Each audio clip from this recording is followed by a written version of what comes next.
Hello and welcome to I Want to Fight Araki, a JoJo's Bizarre Adventure close analysis podcast.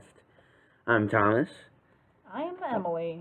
And today we are covering Stardust Crusaders episodes 34, 35, 36, and 37. So as per usual, let's jump into the summary. With the Stardust Crusaders finally having a solid lead on Dio's whereabouts, they begin searching for the mansion of the Mad Vampire. After asking around Cairo, they eventually wind up at a bar. With the bartender not recognizing the mansion, the Crusaders begins to burn out when suddenly a man introducing himself as Darby says he knows about Dio's mansion. They begin to interrogate him, even offering him money for the information, but as a gambler, Darby insists that they beat him at a game of chance. Polnareff decides to challenge him, and Darby throws 2 pieces of meat to the ground in front of a cat. If Polnareff guesses the meat the cat will go for, then Darby will reveal the location of Dio's mansion. But if Polnareff loses, then his soul belongs to Darby. Polnareff believes that Darby is merely a crackpot and agrees. Darby correctly guesses the meat, and suddenly Polnareff's soul is lifted out of his body by a humanoid green figure with suction cup hands, revealing Darby as the wielder of the Egyptian god stand, Osiris. Osiris begins to knead and shape Polnareff's soul into a poker chip, much to the shock of the party. Darby reveals that he had actually trained the cat prior to the meeting, but when the group calls him out for cheating, he says that Polnareff failed to consider all the possible results, and that's why it is a fair fight. Joseph, now fighting for Polnareff's soul, decides that, to prevent cheating, he'll propose the game with Jotaro using Star Platinum to watch for mischief. As Darby nibbles on some chocolate, Joseph fills a glass with whiskey up to the very top of the glass. He then places coins on the table and explains the rules. He and Darby will alternate placing as many coins as they wish into the glass, and the first to break the surface tension will be the loser. Darby examines the glass and coins for cheating, and the game begins. Joseph places 1 coin in safely, but Darby decides to place in 5 at once. He's nervous, but ultimately succeeds. Joseph, however, feels confident, as before the game, Joseph had used a cotton ball to soak up some liquid, so when Joseph places his next coin in, it will fill the glass enough that Darby would break the surface tension. Darby, however, places his next one in perfectly fine. This shakes Joseph's resolve, and he struggles to put his coin in.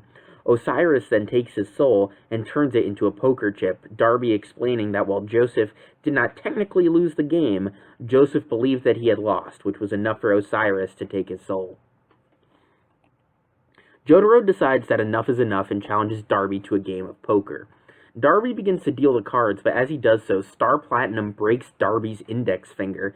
Jotaro reveals that using Star Platinum, he saw Darby dealing the second card from the top of the deck to Jotaro. Darby admits the trick, and they decide to get a third party to deal the cards. They call over a kid playing on a hill nearby, but unbeknownst to the Crusaders, Darby thinks to himself how it is all part of the plan, and that everyone in the bar, including the kid, has been paid off by the mad gambler. As the child deals the cards, Darby explains that in order to play, he will convert Polnareff and Joseph's souls into 6 chips apiece, while Jotaro will wager his soul.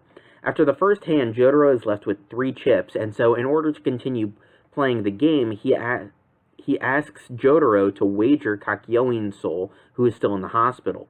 The next hand is dealt, and Darby ends up with 4 kings, one of the strongest hands in poker, while Jotaro refuses to look at his cards. This throws Darby for a moment, believing Star Platinum may have switched the cards at some point, but he eventually relaxes before Jotaro adds the souls of Avdol, as well as his own mother's soul to increase the ante. The more and more Jotaro adds to the pot, the more and more Darby begins to panic, breathing heavily and even feeling stressed enough that his hair turns white. Finally, Jotaro reminds Darby that he'll also have to tell the group the location of Dio's mansion. Darby attempts to play his hand, but cannot, and collapses on the floor, having been driven insane by the stress. With this, Darby subconsciously acknowledges his loss, and Osiris frees Polnareff and Joseph from their poker chip prisons, as well as the rest of the souls captured by Darby. Avdol examines Jotaro's hand, only to discover that it was total garbage, and that Jotaro merely won through bluffing, as the Crusaders lament that they have to start looking for the mansion once more. Meanwhile, at Dio's mansion, Hol Horse begins wandering around.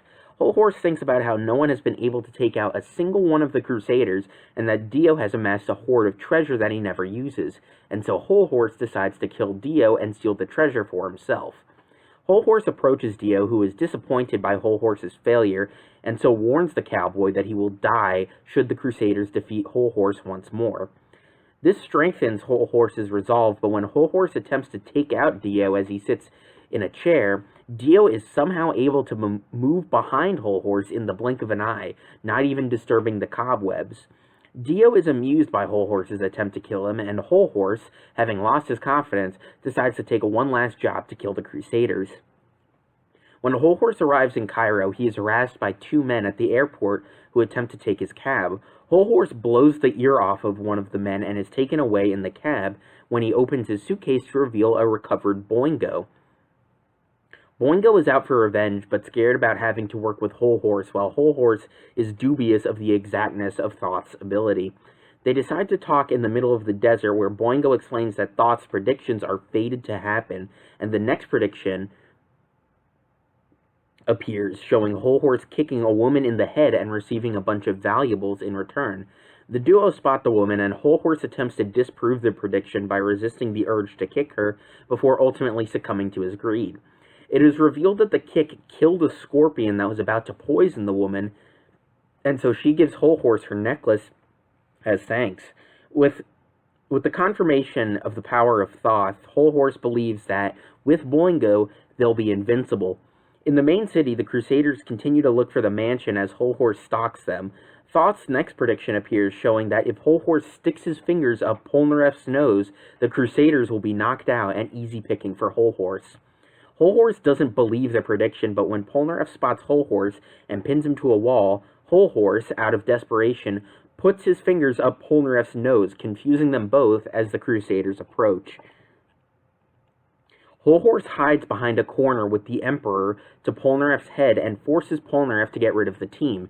He tries to motion to the group that Hol Horse is behind him using his tongue, but when Hol Horse catches on, he prepares to fire the Emperor but is exposed when Polnareff sneezes from Hol Horse's fingers up his nose.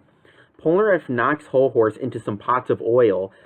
As the fight is about to continue, the two men from the airport spot Hol Horse and attempt to run him over, but the car slips in the oil, causing Jotaro, Avdol, Polnareff, and Joseph to be hit by the truck instead and crash into a wall.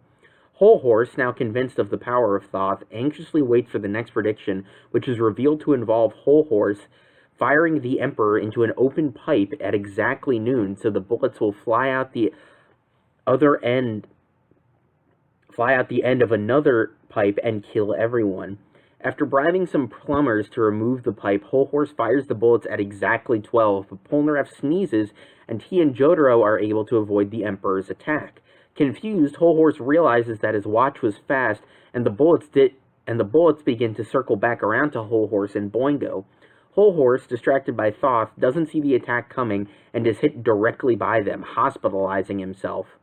As Hol Horse is placed inside the ambulance, Boingo decides that evil hasn't been working out and will now use Thoth to help people. He proclaims that he won't live in fear, kicking the box he was hiding under into the air. Unfortunately, the box hits a sleeping Iggy, and the Boston Terrier beats up Boingo, leaving the boy in the hospital and more scared than ever before. End of episodes. Fingers in his nose, fingers in his nose, Polnareff he hates, fingers in his nose. Yes, that was a long summary for episodes that don't really add a lot, but we still have a few things to talk about. So, Emily, why don't you take things away? What do you want to talk about? You want me to start? Okay. All right. So I will start. And how should I start? I'm going to start with a simple quote that you can elaborate on because I didn't write a whole lot on it. I just felt it very interesting. Something that my boy Darby said. First of all, I love the Darby fight so much. Yeah. It's brilliant. There's not like a whole lot to say in terms of like character. There is some. I do have a thing. But it's just overall just a really well-designed fight, and it's just so whack, and it's just like, oh gosh, I'll talk about how Jotaro wins later, because I love it in every sense of the word. But I have this lovely quote here from our boy Darby. Gambling is nothing more than a simple analogy of man's relationship with his brethren, a dance of deception. Yes, I think it's a very relevant quote, more so to like Joseph's character. This is really the first time we see that Joseph's like wiliness and trickery like doesn't get him out of a situation. You know, because we see that like it pays off in the Mariah fight that he's able to sort of like you know hide the fact that he's holding on to the sewer grate and then like uses that to like finally defeat her. But in this fight, like there is someone who is smarter than Joseph Joestar, and it's pretty freaky, especially if you've been watching the show up to this point, where we've seen Joseph time and again use his wit to get himself out of extremely dangerous situations. And I think I think the Darby episode really shows that you know things are getting tougher for the Crusaders. I mean, we know at the end of the day because Stardust Crusaders is probably the most shonen of every JoJo part that you know they're gonna win in the end. But it's still you know it can be a little bit shaking to the audience. Yeah. Especially when you see my boy Joseph in part 2 outsmart cough cough not really a being with an IQ of 400. You're like, oh, this boy has an IQ, but he turns out it was just a volcano. The volcano's IQ is 401. Yeah, the volcano is smarter. Our boys really did almost get like completely destroyed in this fight, literally losing their souls. And I found it very interesting how since it's weird because oftentimes in these stand fights we don't always get like, you know, all of the characters fighting. Like it's usually just like one or two of them, or sometimes it's just one of them. It's usually not all of them. But it's interesting how we got to see like most of them, and we heard, except for Kakyoin, of course. Everyone else, we at least got their perspective on the fight, and it just sort of told a lot about their characters. We have to start out with Polnareff here, who goes in with full confidence, failing to consider all the possibilities, very reckless as he often is, and you know, getting fucked over because of it. And you know, Joseph, he pretty much he takes the glass, he sets the rules himself. He cheats effortlessly and cleverly, you know, as he often does. And, you know, still loses. Yeah. Because he's still, you know, not the best. And also, he was cheating, let's not forget that, at his own game. When you cheat at your own game. And, of course, Jotaro literally just uses his intimidation without, like, any care at all that he's at a disadvantage, which is generally how he fights. He knows he's strong, and he knows that people are afraid of him. So he just uses it to his advantage. And we didn't get to see Avdol do that much, but we know he's, you know, pretty trusting. He believes that he at least trusts Jotaro and believes that he will not let him down, and you know, but still steers him away from making more rash decisions in the fight. And because of Jotaro's intimidation, the victory in this fight is absolutely hilarious. Yes. Where he has the worst hand, and then just. And like when I say it's garbage, like it's literally garbage. There is like not even a pair of twos. It's just random cards. And he's just a scary bastard. So he wins just by being terrifying. Yeah, I think there's a lot to actually unpack in the Jotaro portion of this fight. I think it definitely calls back to sort of what we've been talking about with Jotaro's philosophy, where it's like, you know, he bullies the bullies. And like Darby like very much is a bully in the sense where it's like, you know, he maybe doesn't exploit weaknesses in like a physical sense, but he exploits weaknesses in a mental kind of way. Like he knows that he preys on people's like overconfidence or their trickery, or you know, he can read people like a book. And so Jotaro, who is you know, stone-faced hero that he is, you know, totally throws him for a loop. And I think it's just, it's so brilliant the ways that they stack the tension. It reminds me a lot of this other anime called Kaiji, which is it's a gambling anime, and the way they stack the tension against the main character makes it feel very real and makes it feel very palpable. And I think that's one of the strengths of this fight. I think as well, it's also very interesting that when Avdol examines Jotaro's hand at the end of the fight, Jotaro says that, yeah, if I had looked at my cards, I wouldn't have been able to keep up my, facade or what have you. And it's a little human detail that we don't really get to see about Jotaro, is that he probably would have, like, the fact that he said he probably would have freaked out if he saw it is, like, that's not a side we really see of him very much, and I just thought it was an interesting detail. I feel like also him winning this fight sort of separates him from the rest of them, because, well, Avdol didn't really try, but yeah, they most of them tried and failed, and it's, they're all very, they have each character has their own flaws in their personalities, and they have all their own strengths and weaknesses throughout the show, except it's sort of, I wouldn't say, I guess it's kind of foreshadowing, like, not how he beats Dio, but the fact, well, we all know that he's going to be the one that beats Dio. Right. But it's just sort of like, it shows that he has that extra sort of thing that you need to take on such a endeavor. Yeah, Jotaro, like, might not be as, like, openly tricky and wily as Joseph is, but he's not dumb. He knows when to think his way out of a fight, and he knows when to punch his way out of a fight. I may be an idiot, but I'm not stupid. Exactly. We're not putting Spencer Shea in the thumbnail again. We might put Handsome Squidward, though, because oh my God, Osiris bears a striking resemblance to Handsome Squidward. It's terrifying. I hate it so much. Yeah, I think it's, I wonder if this has something to do as well with, like, because, like, they're sort of vague about it, possibly intentionally so, based on what we learned in the final battle, but, like, they sort of say that, Star Platinum's ability is, like, super perception, and it sort of makes me wonder if that's, like, sort of an element of Jotaro that they're trying to, like, make a little bit more obscure, but, like, still show us, because, after all, stands are a reflection of a person's soul and personality.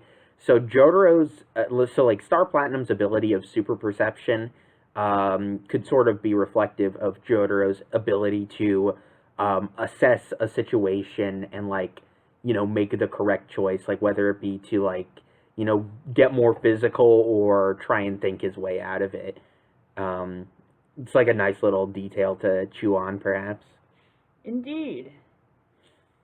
Yeah, all right. Don't have much more to say about that. It was a damn good fight, but there wasn't a whole lot of stuff that I can really dive into. Speaking of diving into things, I finished Stone Ocean. If you've been keeping up with the I Want to Fight Araki Instagram and Twitter, you guys... Oh my God, please. I am having so much fun on these accounts. Please follow them. They are very fun. I'm having the best time. I'm just basically taking screenshots from Stone Ocean because this doesn't exist in my country yet. Anyway, so that's all the serious stuff we have for the Darby episodes. So I don't know if there's... I think we have one or two things to add about the Hol Horse Boingo episodes. For starters, this is the last time we're going to see Hol Horse.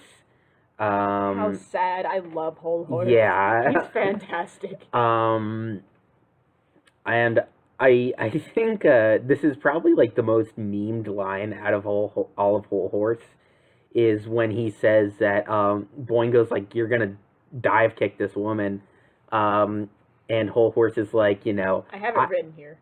Yeah, go for it. I respect women. I don't care if they're ugly or beautiful. I respect women. Yeah. The king of respecting women. He drinks his respect women juice every day. He glugs it. He chugs it. He does, like, like those like drinking contests, I don't know, chug, chug, chug, see how much you can drink without fucking dying. Yeah.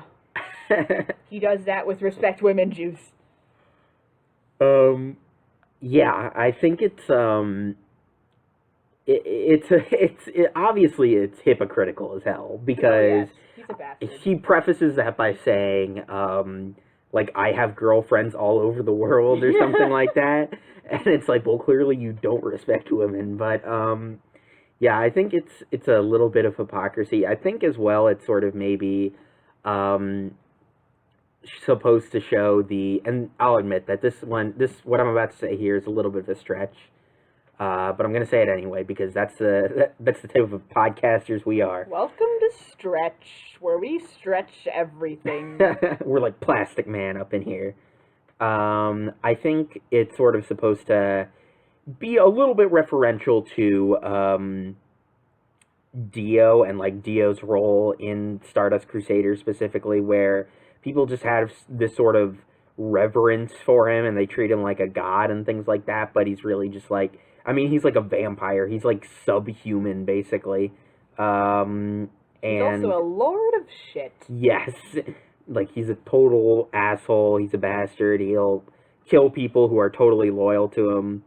I think another element that we can maybe latch on to for a little bit is this is actually the first time where, like, we get to see Dio in a more direct sense. At least this is the first time we've seen him in a while. First time we see him use his stand. Yes. Except we don't know, but we do know. Yeah. Because this is the third time I've seen this show. It's also a meme. So, it's also a meme.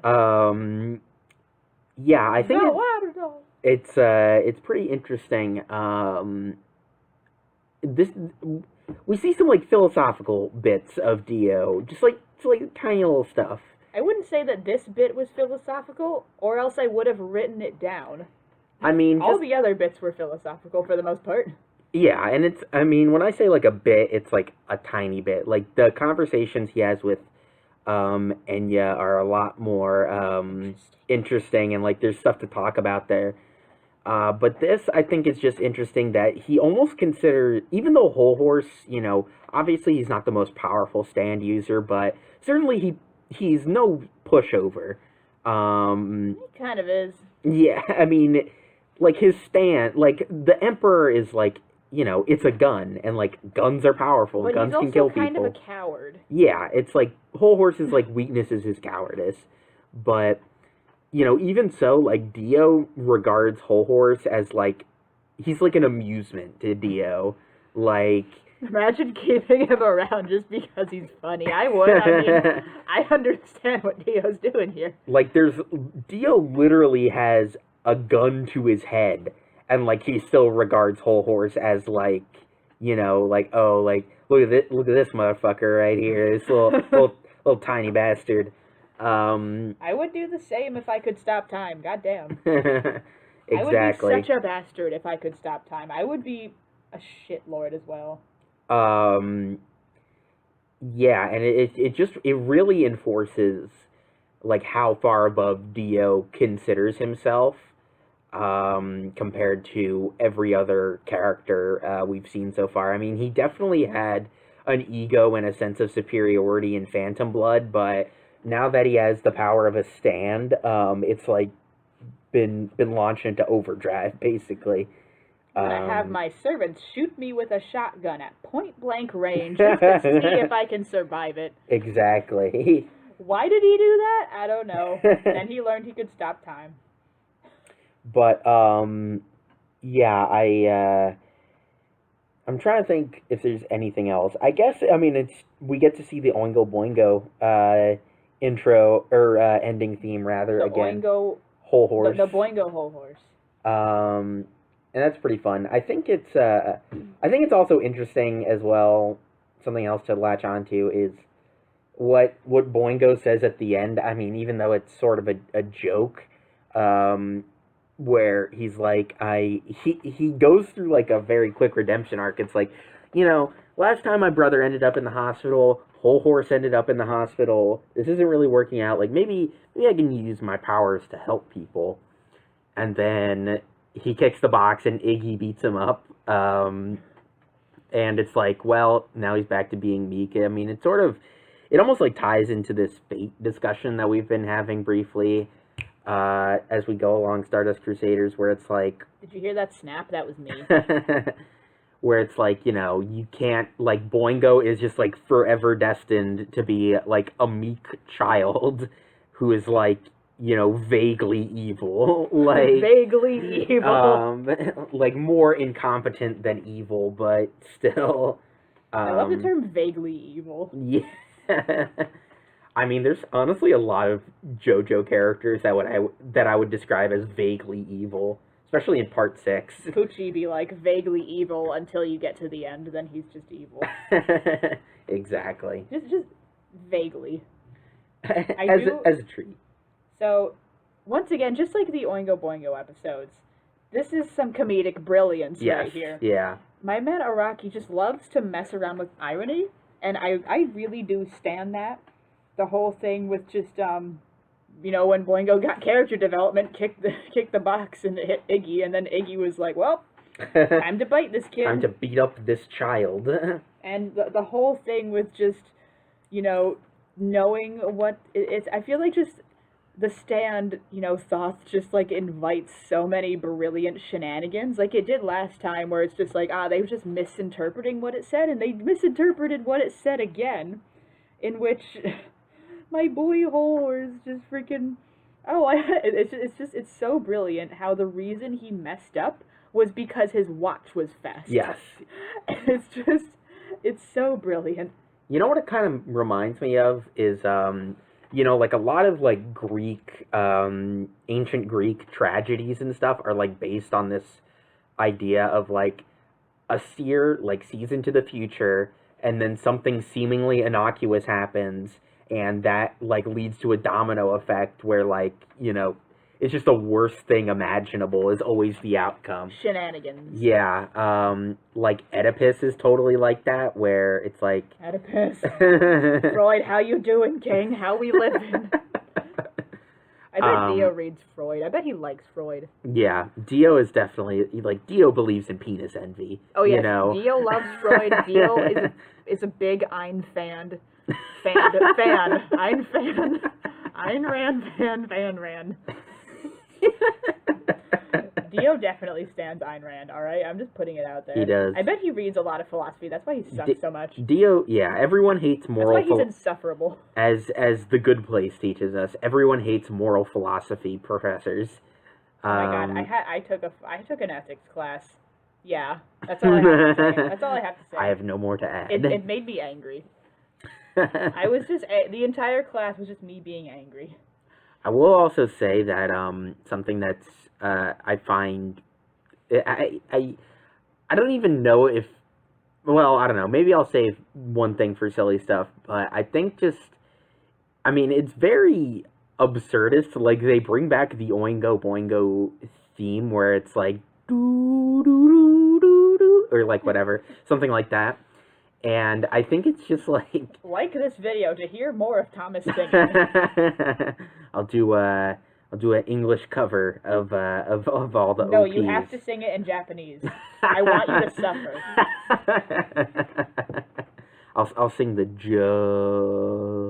JoJo part from the part 1 opening. No, but I mean, I think it's it just goes back to, like, what we were talking about when we discussed the Oingo Boingo episodes about again, fate. Like, really, these 2 episodes are kind of about fate, actually. Araki really do be suffering with the concept of fate. That's what I get out of now finishing the canon JoJo. It's almost like karmic as well, and, like, I will say that, just as, like, a preview to, like, our part 4 discussion, my thesis about part 4 is that it's a story about how good is, like, not just, like, good wins because, like, it's right. Good wins because it's just, like, a force of nature, and, like, you just can't, like, escape that. And I think that kind of it ties into fate. I mean, it is a little bit of a different idea, but I think it's definitely explored to a little bit here, where obviously Whole Horse is a bastard. Like the whole, Whole Horse respects women line is like it's played for a joke, but like the fact that he actually believes it, but he's also like, he kills people for money. He's an assassin, and like, he works with a guy who is, even worse than literally raped a child.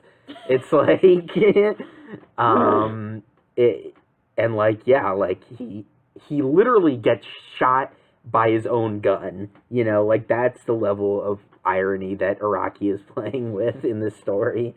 And he can even control his bullets. Yeah. And he gets... What a dum-dum. Yes. Whole Horse is dumb horse. I don't know. Dumb horse. We're recording this very late. Stupid horse. Is it silly time? Because, my God, these episodes were silly. I'm done with all my serious stuff. I love the iced tea thing at the beginning. Yes. Where they all just, like... their faces are shadowed over, really serious. They all order iced tea. They drink it in unison.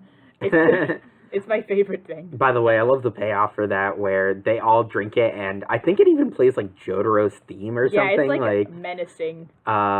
This really like serious theme, and after they like all slam the glasses down in unison, the bartender's like, "Oh yeah, I've never seen that place." Also, how did Darby train his cat to pick a certain piece of meat? Because cats don't do that. Yeah, if you've ever had a cat, I have cats. It's extremely difficult to train a cat. Cats are lazy fucks. They don't give a shit what you tell about. They just don't care. They would take both of those pieces of meat. God damn it. I think there's a lot of and like we mentioned earlier, that Osiris looks like handsome Squidward. I hate it. I know. No. But, yeah, there's a lot of great visual touches here. When I really sort of skimmed over it in the summary, but Darby and the kid who is dealing the cards are literally sweating buckets by the end of this. Do you have a problem? Yeah, it's just, it's so crazy. Speaking of crazy things, what is up with Darby's design? He's got these, like, white shingles on his cheeks is, like, the best way for me to describe it. Like it looks like shingles on a roof. Shingles. I love that. I cannot even begin to theorize what those are. And, like, I was thinking, like, his brother also has shingles on his forehead. Yeah. Like, I was thinking maybe it's supposed to be, like a 5 o'clock shadow or something like that. I doubt it. They would not draw it like that. It's, like, blue. Yeah. It's, like, a light gray. It's, like, I have no idea. But, yeah, all that's... Super fun. Pretty funny. I'm trying to think because he's a very normal-looking person. They wanted to set him aside and give him one weird trait, so they just gave him something that's completely inexplainable. Yeah, like, he's probably the most normal-looking stand user of the lot. Like, he's wearing a red vest, like, at a casino, but, like, even then, that's not that weird as compared to, like, Alessi's wide haircut with bells. I despise his haircut. But, yeah, it's... He deserves to be put to death just for that. Let's not even... You don't even have to mention the awful shit he's done. He deserves to be put down just for that. Yes, I totally agree. 100%. Awful person. Awful person, awful haircut. Yeah, and then also the image of, like, Darby just losing his shit. It's great. At the end is very satisfying. Chokes. It's very funny. Yeah, and just the realization is so good that Jotaro has nothing in his hand. Oh, yes. Yeah. Now, the funny stuff that I got from the next episode is that literally Boingo just throws up on Hol Horse. Yeah. And the face that he made, he was just like, he was so done. And he just looked so sad. Like, and like what's great about it is like Hol Horse gets in the cab with the suitcase, and then the cab driver turns around and he's like, "Why do you have a kid?" And then when Boingo starts throwing up, he's like, "Why is he throwing up?" And it just keeps coming, and Hol Horse has like the shadow eyes as well, and it's so good. He's accepted his fate. He's gonna get thrown up on. He might as well get all of the throw up on him. He's